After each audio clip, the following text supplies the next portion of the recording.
Im heutigen Video testen wir die beiden kleinsten Airbus-Flugzeuge von Lufthansa. Wir fliegen in der Business Class mit dem Airbus A319 und dem Airbus A320 von Hannover über München nach Athen. Der A319 ist sogar unglaubliche 18 Jahre alt und der A320 ist 10 Jahre alt. Seien wir gespannt, welche Unterschiede wir finden. Viel Spaß! Hi Leute, herzlich willkommen zu einem neuen Video. Sehr, sehr schön, dass ihr wieder dabei seid. Ich bin gerade in Hannover am Flughafen in der Lufthansa Lounge und ich warte auf meinen Flug. Heute habe ich nämlich ein bisschen was für euch vorbereitet. Wir testen die zwei kleinsten Airbus-Flugzeuge von Lufthansa. Das ist der A319 und der A320. Tatsächlich fliegen wir mit dem A319 von Hannover nach München und von München dann weiter mit dem A320 nach Athen. Der A319 ist unglaubliche 18 Jahre alt und der A320 ist 10 Jahre alt. Wir wollen doch mal schauen, ob es da Unterschiede gibt innerhalb dieser 8 Jahre. Ja, und ich sitze gerade, wie gesagt, in der Lounge und so sieht es hier aus.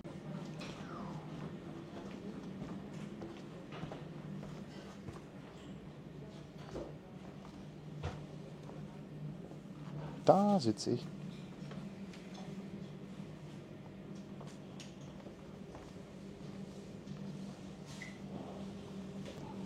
Hier ist die Kaffeeinsel. Rührei, Spirituosen, Marmelade, noch mehr Spirituosen, Müsli. Den habe ich gerade mir eingegossen. Normalerweise hätte ich mir ein Bier gezapft. So, hier sehen wir alles, was es in dieser kleinen Lounge gibt. Und noch eine schöne Sitzecke. Ich habe unser Flugzeug gefunden, den kleinen Lufthansa Airbus A319, betrieben von Lufthansa City. Der ist so schön lackiert. Man könnte denken, er wäre voll jung, aber er ist ja 18 Jahre alt. Einen kleinen Lufthansa Avionic Likör zum Wachwerden. Es ist nämlich gerade mal 5 Uhr und unser Flug geht um 6 Uhr los. Prosit auf einen schönen ersten Flug. Hier in den Lounges kann man immer auch seine Geräte laden. Da haben wir USB-Ports A und C. Und die Weltuhren. Fernsehen gibt es auch. Und Zeitschriften haben wir auch. Was wollen wir denn lesen? Financial Times. Und arbeiten könnt ihr hier auch. Hier im Flughafen gibt es 2 Lufthansa-Lounges, die aber einen Eingang haben. Wir sitzen in der Business Class Lounge und dann gibt es auf der anderen Seite noch die Senator Lounge. Aber da kannst du halt nur rein, wenn du einen Senator-Status hast. Der einzige Unterschied zwischen diesen beiden Lounges ist, dass man in dem kleinen Senator-Lounge-Bereich einen Bananasessel hat. Hier hat man ja sonst nur die großen Eckensessel. Nun geht's auf zum Gate. Hier ist nochmal der schöne Eingang der Lounge. Dort geht's zum Gate. Ja, die boarden tatsächlich schon 25 Minuten vor Abflug. Und das, obwohl das so ein kleines Flugzeug ist. Und so ist der Überblick über die Wartehalle. Wir müssen zu Gate 5. Gate gefunden. Boarding beginnt schon. Los geht's.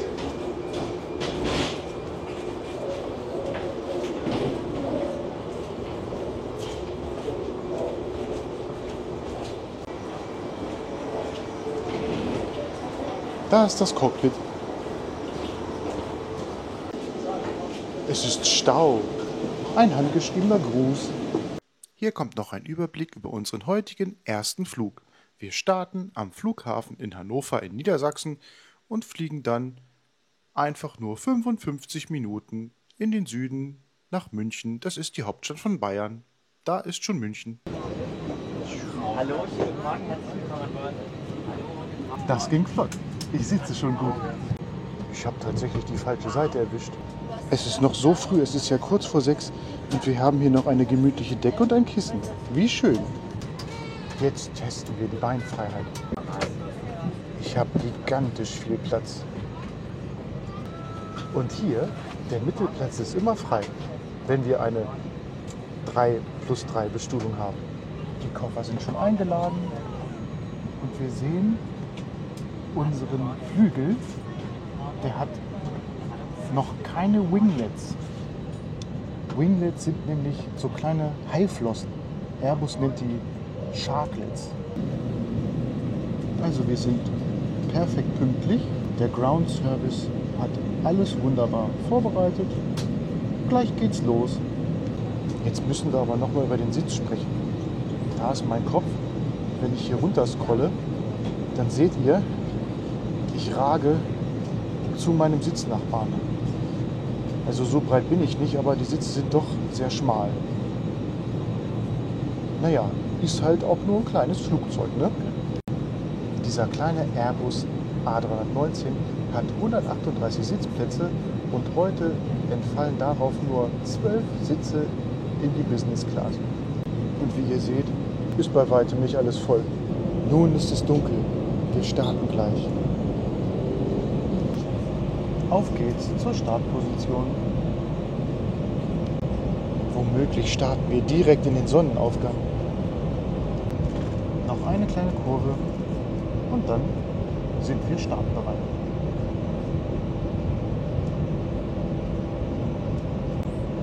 Da sehen wir die Startbahn nochmal von der Seite. Ist schon schön mit den ganzen Lichtern. Und rechts neben uns ist das Flughafengebäude.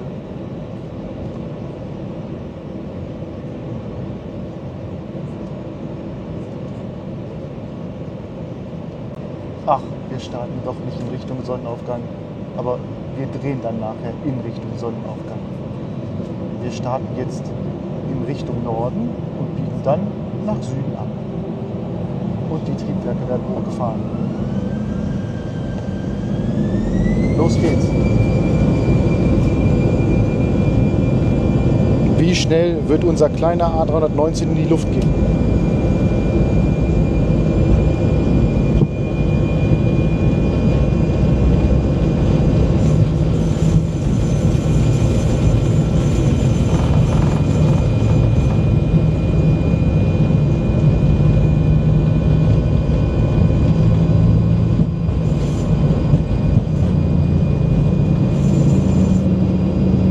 Wow, das ging aber schnell.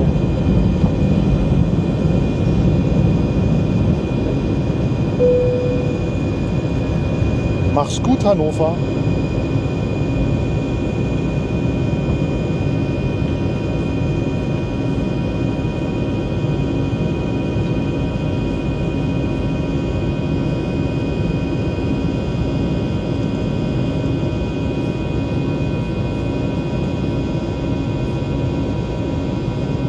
Da ist unser Triebwerk.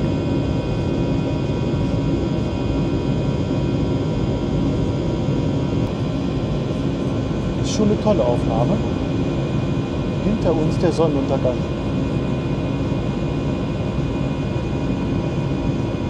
Dort, dieser See, das ist das Steinhuder Meer. Ein wunderschönes Ausflugsziel.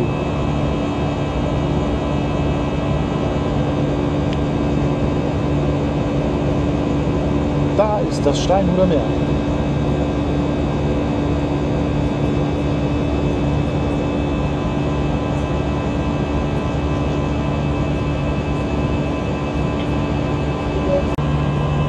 Jetzt müssen wir nur noch durch die Wolken brechen. Und dann beginnt in Kürze der Service. Ich habe nämlich Hunger. Es gibt gleich Frühstück. Oh, wir sehen nichts. Ganz dicke Wolken.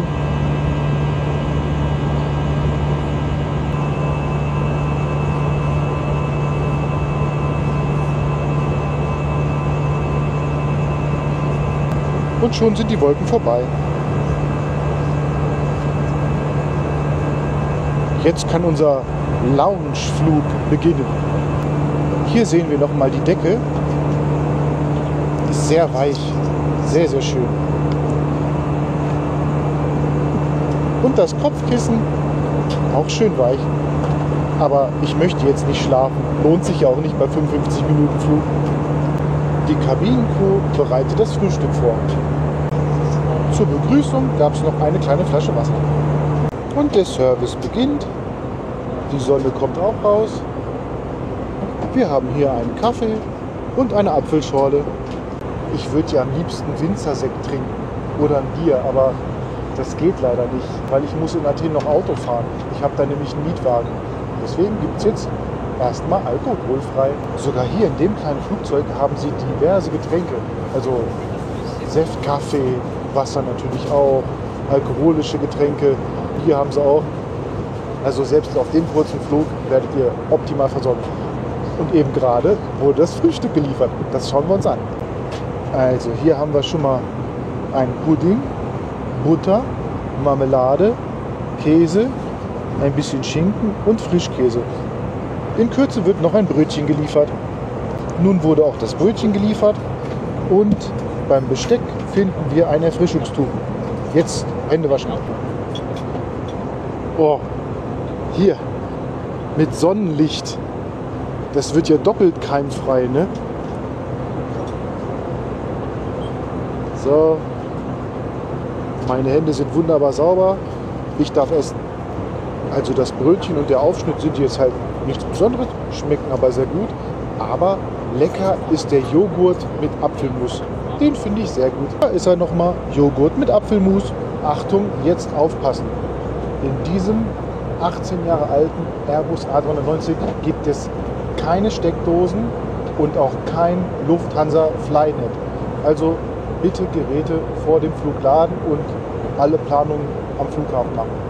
Danke fürs Zuhören. Das Frühstück ist vorbei, hat sehr gut geschmeckt und wie gewohnt ist das Serviceteam wunderbar freundlich. Wir haben gerade mit dem einen jungen Mann uns unterhalten und er hat uns das hier gegeben. Lufthansa vegane Fruchtgummis. Erkennt man das? Es ist blau. Testen wir mal, wie blau schmeckt.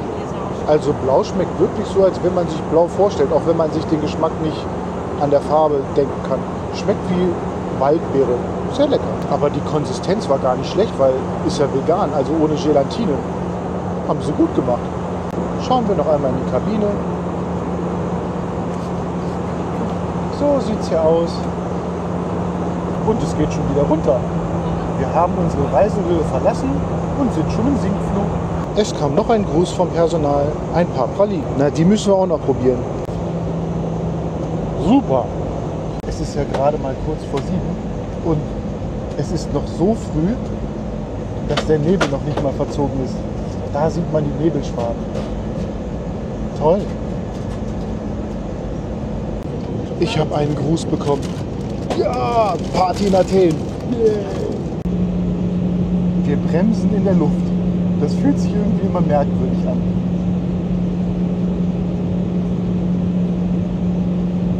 Hier sehen wir es nochmal. Unser Flugzeug hat keine Winglets. Aber das Triebwerk hat einen wunderbaren Job gemacht. Also die Fahrwerke wurden gerade ausgefahren. Dann kann es ja jetzt runtergehen. Genießen wir die Landung mit dem Sonnenaufgang hinter uns.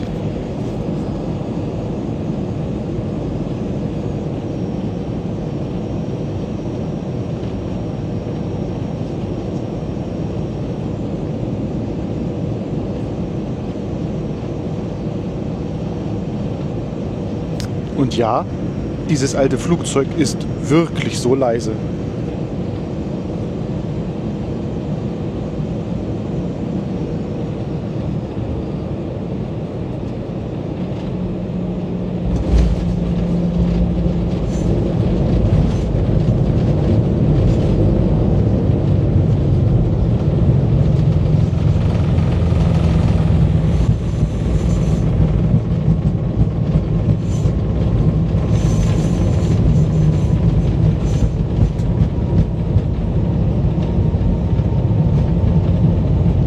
Ich bin ja kein Experte, aber ich glaube, der Pilot hat das schon mal gemacht. Die Landung war super sanft und wir sind perfekt pünktlich. Also dieser erste Flug war schon mal richtig, richtig gut. Ja, kein WLAN, keine Steckdosen, ist nicht so schlimm. Ich bin heile am Zwischenziel angekommen. Super freundliches Personal wie gewohnt, also top. Ich bin gespannt, was uns bei Flug 2 erwartet. A320, der 10 Jahre alt ist. Wir sind so früh dran, dass wir jetzt ein anderes Gate bekommen. K01. Da ist München Flughafen.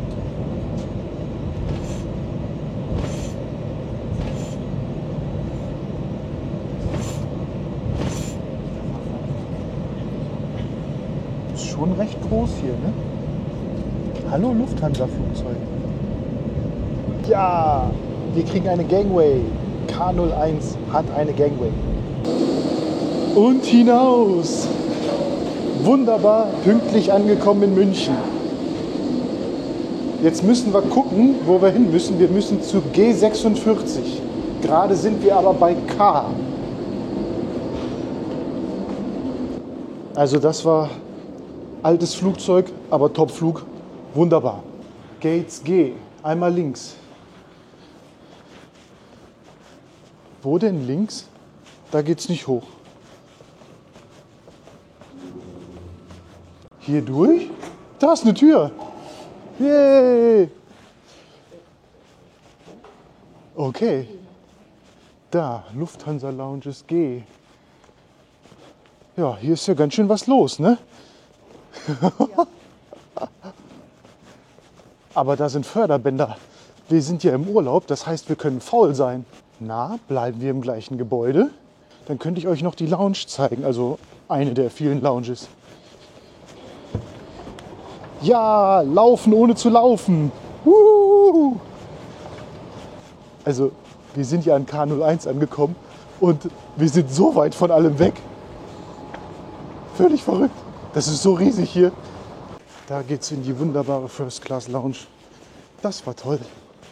Okay, hier ist schon mal ein Lounge, aber wir sind ja noch in K. Wir müssen links raus. Da Gates G. Wir müssen Zug fahren. Noch weiter runter.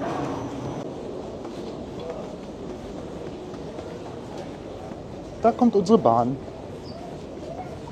Sie fährt übrigens autonom. Gate G. Auf zu Terminal 2. Am Flughafen München.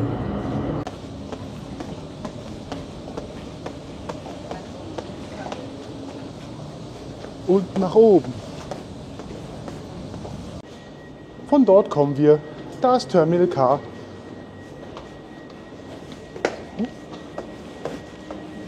Wir sind richtig. Ein bisschen Zeit zum Loungen haben wir noch. Moment, da ist G28. Wir müssen zu G46. Einmal links rum. Und da ist die Lounge. Hinein mit uns. Ab in die Lounge mit uns. Hier. Die Treppe hoch ist schon mal wunderschön. Ich habe gerade Star Alliance Biometrics ausprobiert. Funktionierte leider nicht. Ich musste mein Ticket scannen. Mit meinen Augen hat es nicht geklappt, obwohl man mich erkannt hat.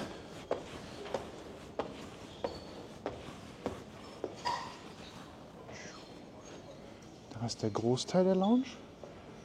Ich denke, ich setze mich da hinten hin. Schade, die Ecke ist leider voll. Ich habe unseren Flug gefunden. Gate G46 und 7 Minuten zu Fuß ungefähr. Und es soll losgehen um 8:15 Uhr.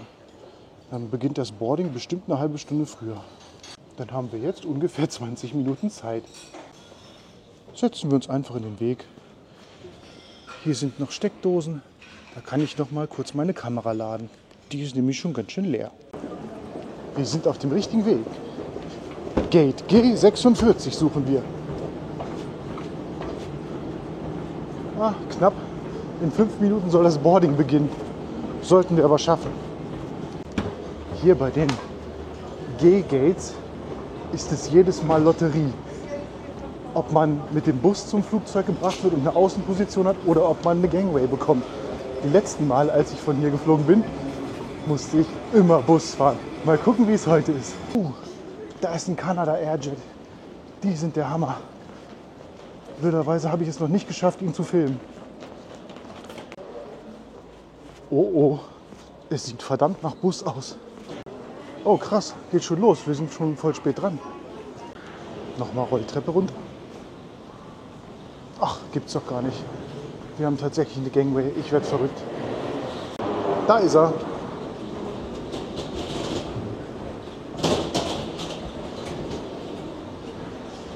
Sharklets. So nennt Airbus deren Winglets. Da ist er nochmal, der Sharklet. Stau. Die haben viel zu früh mit dem Boarding angefangen, 5 Minuten vorher. Cockpit. Unser zweiter Flug startet in München, geht über die Alpen, am Adriatischen Meer vorbei, bis hin zur Hauptstadt von Griechenland nach Athen. Da ist schon Athen. Na, das war aber mal ein frühes Boarding. Ich sitze jetzt ausnahmsweise mal in der Mitte. Lufthansa Business Class. Airbus A320. Und hier sehen wir, mit was für einem Flugzeug wir unterwegs sind. Es ist ein A320-214 und er ist 10 Jahre alt. Ich habe schon gesehen, hier werden wir wohl ein paar mehr Features haben. Ich habe schon Flynet gesehen. Und jetzt Beinfreiheit-Test. Da kommen meine Beine. Ja, ich kann mich komplett lang machen. Und nun Sitzbreite-Test. Naja, also mehr Sitzfläche haben wir hier, glaube ich, nicht als im A319. Unser A320 hat 168 Sitzplätze und davon sind 16 Business Class. Das kann man nämlich variieren, je nach Auslastung. Boarding completed. 10 Minuten vor Abfahrt. Top.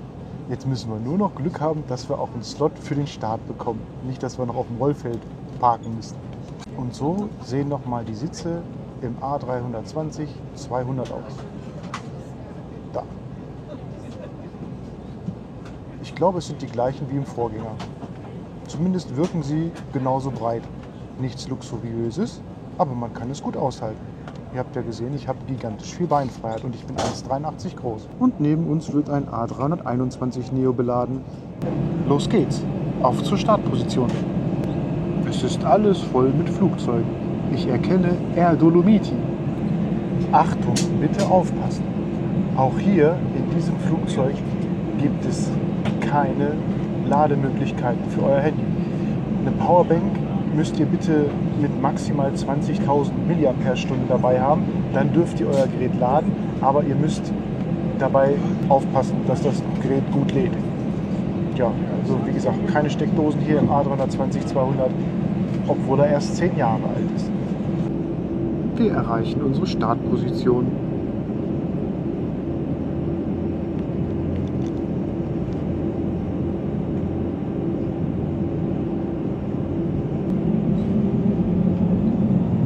Und los geht's. Power!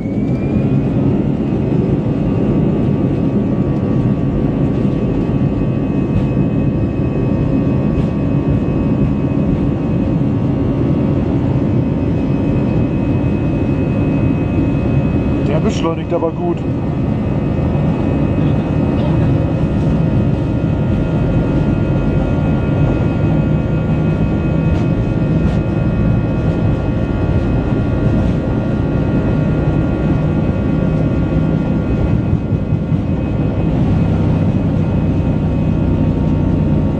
Und schon geht's in die Luft. Wow.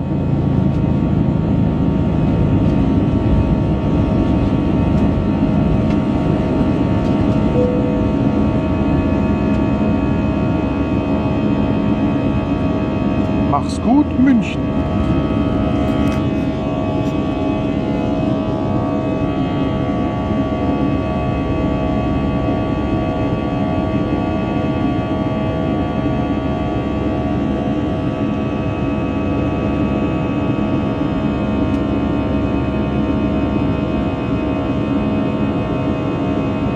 Da hinten sind übrigens die Alpen.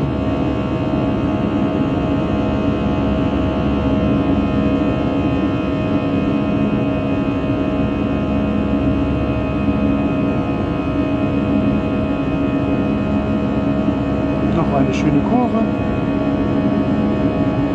Und dann geht's Richtung Süden. Wir steigen sehr schnell. Gleich sind wir schon in den Wolken.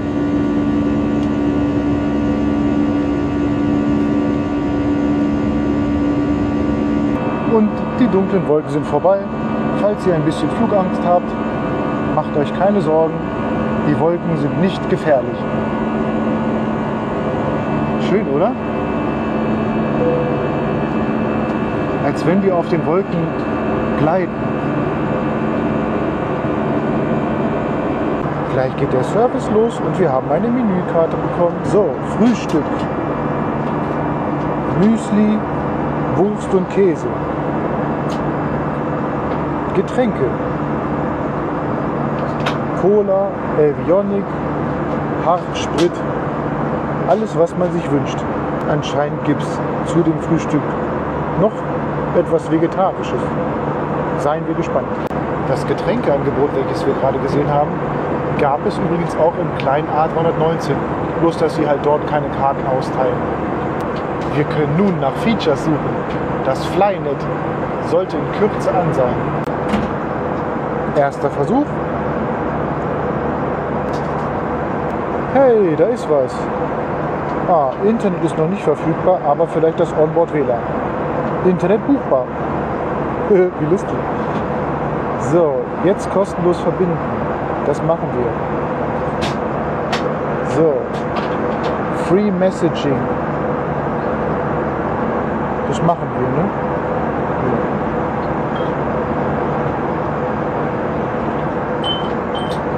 Ich bin nicht einverstanden. Ach, ihr müsst euch mit euren Miles & More Daten einloggen. Dann gibt es erst kostenfreies Internet. Na, das mache ich mal. Also ich habe meine Miles & More Daten jetzt eingegeben und jetzt kann ich es buchen.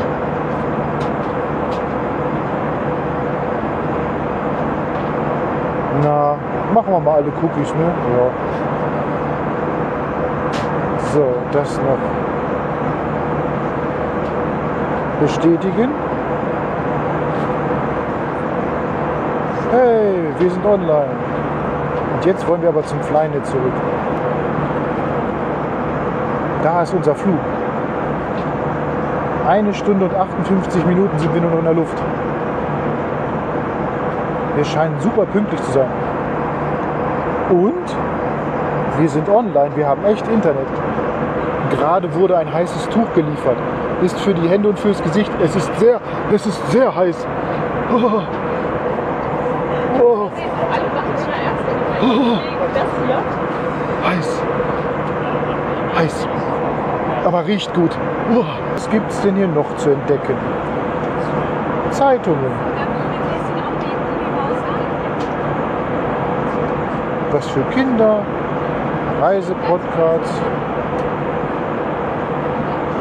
Oh, 35 Grad nach hinten.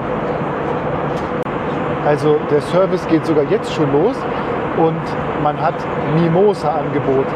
Das ist Winzersekt mit Orangensaft. Ich habe aber eine Deutschlandfahne bestellt. Wir sind schon über den Alpen. Und nein, das ist kein Schnee, das sind Wolken.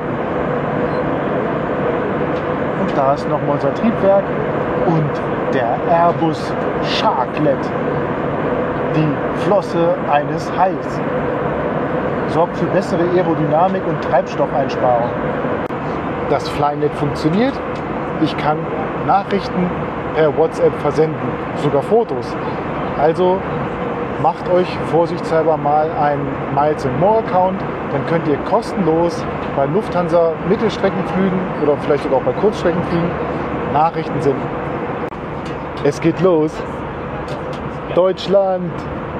Cola, Campari mit Winzersekt, O-Saft mit Winzersekt, aber eigentlich ist das hier Gold, das ist Lufthansa Evionic mit Winzersekt und den trinken wir jetzt als erstes.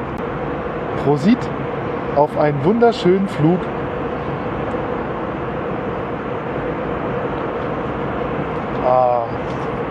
Super. Also den Lufthansa Evionic könnt ihr auch mit ganz normalem Prosecco trinken. Schmeckt genauso gut, aber hier wird halt Winzersekt verwendet. Wir fliegen ja gerade über die Alpen und es kann durchaus mal vorkommen, dass es so ganz leicht wackelt. Aber wirklich nur ganz leicht. Braucht ihr euch keine Sorgen zu machen. Das Flugzeug sackt keine 100 Meter runter. Und es geht weiter. Jetzt müssen wir aber herausfinden, was das ist. Also Fleischplatte, ne? Ist das essbar? Ist das süß? Dankeschön, liebes Team. Ja, da muss ich mich jetzt mal durcharbeiten. Ist ja nicht so, als wenn das Frühstück gerade mal im letzten Flug 1,5 Stunden her ist. Ja, Werbung. Also dieses Frühstück war wesentlich ergiebiger als im vorherigen Flug. Wie ihr seht, bin ich durchaus satt. Aber ich habe alles aufgegessen. Brav, nicht wahr? Ich möchte euch kurz zeigen, was ich gegessen habe. Also ich habe den Volcano-Schinken bewusst genommen. Aber wo da der Vulkan war, weiß ich leider nicht. Die Gemüsequiche war sehr gut. Es war mit Omelette. Hat sehr gut geschmeckt. Ich brauche heute definitiv kein Mittagessen, weil wir landen ja Ortszeit knapp 12 Uhr in Athen, was deutscher Zeit 11 Uhr ist. Und ich esse normalerweise um 12 Uhr Mittag. Tja, es ist schon Halbzeit. Ich genieße jetzt einfach den Flug. Ich habe meine Ruhe hier, da ich 3 Sitzplätze für mich alleine habe. Ich habe gut gegessen. Ich habe eine leckere Deutschlandfahne getrunken. Also besser kann Mittelstrecke bzw. Kurzstrecke nicht sein. Mir geht es rundum gut. Und natürlich auch hier wieder hervorzuheben, das Personal ist der Wahnsinn. Das sind so liebe Leute, die erzählen uns auch mal ein paar Geschichten und sorgen einfach dafür, dass es mir und meiner Begleitung wunderbar und super gut geht. Astrein. Ich habe einen Flightradar 24 Premium Account und hier kann ich dank des Lufthansa Flynet sogar unseren Flug verfolgen. Wir sind genau über dem Adriatischen Meer und die Details zu unserem Flugzeug können wir uns auch noch mal angucken. Oh wow, also Flightradar hat sogar unsere Höhe. Ich habe das mal anstatt in Fuß in Meter umgestellt. Also wir fliegen in 11.000 Metern Höhe und haben eine Geschwindigkeit, wenn wir auf dem Boden wären, von 813 km/h. Das ist ja der Wahnsinn, dass das ja regelrecht live ist. Und hier sehen wir es nochmal. Unser A320-200 ist 10 Jahre alt, ist nicht mehr weit. Wie gesagt, nicht mal mehr eine Stunde. Da unten ist schon Athen. Und von Athen aus muss ich noch ein bisschen Auto fahren. Na, kriegen wir das drauf? Dahin. Nach Porto Rafti fahre ich dann. Wir erreichen Griechenland. Dieser kleine Zipfel Wasser dort ist das Ionische Meer. Und vorher sind wir übers Adriatische Meer geflogen. Das Einzige, was mir an diesem Flug fehlt, ist eine Moving Map. Aber naja, ich helfe mir selber aus mit Flightradar 24. Man merkt also schon einen riesigen Unterschied zwischen dem 18 Jahre alten A319 und dem nur 10 Jahre alten A320. Wir haben hier echt Technik an Bord. In Athen wird es kuschelig, 32 Grad. Aber wenn ich den Wetterbericht richtig gesehen habe, werden es sogar 35 Grad heute.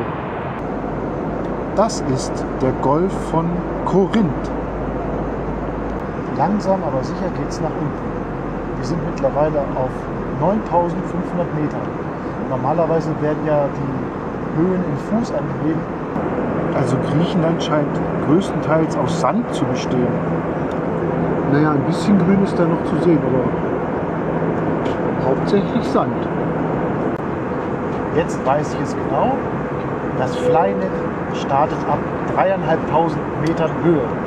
Alles, was da drunter ist, da ist es dann nicht da. Das sieht schon echt toll aus. Dieses schöne blaue Wasser. Hammer. Ich freue mich schon sehr auf Athen. Ich wohne aber nicht direkt in Athen. Ich wohne südöstlich vom Flughafen Athen, in dem Ort Porto Rafti. Der ist direkt an der Ägäis gelegen, weil Athen ist nämlich auf der westlichen Seite. Wir fliegen gerade eine schöne scharfe Kurve. Und der Boden kommt immer schneller näher. Hier erkennt man es gut. Da ist ja tatsächlich ganz viel Grün zwischen. Wie schön diese kleinen Inseln sind. Sie haben einfach eine türkise Umrandung. Wunderschön. Hier ist eine Ansammlung von Schiffen. Hat jemand eine Ahnung, was die da machen? Ob das echt Fischerschiffe sind? Sehen ziemlich groß aus. Das müsste Athen sein. Wir fliegen aber auf die andere Seite von Athen. Was für eine Kurve. Wow. Da ist der Yachthafen. Also von diesen Buchten ist ja eine schöner als die nächste. Die Fahrwerke wurden ausgefahren. Wir könnten jetzt eigentlich noch Pools zählen. Hier sieht man ganz viele kleine türkise Pools.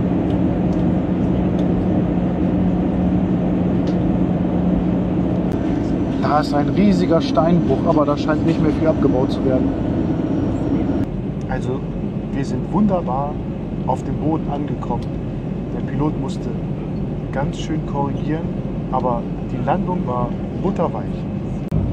Und hier sehen wir noch ein bisschen vom Flughafen von Athen.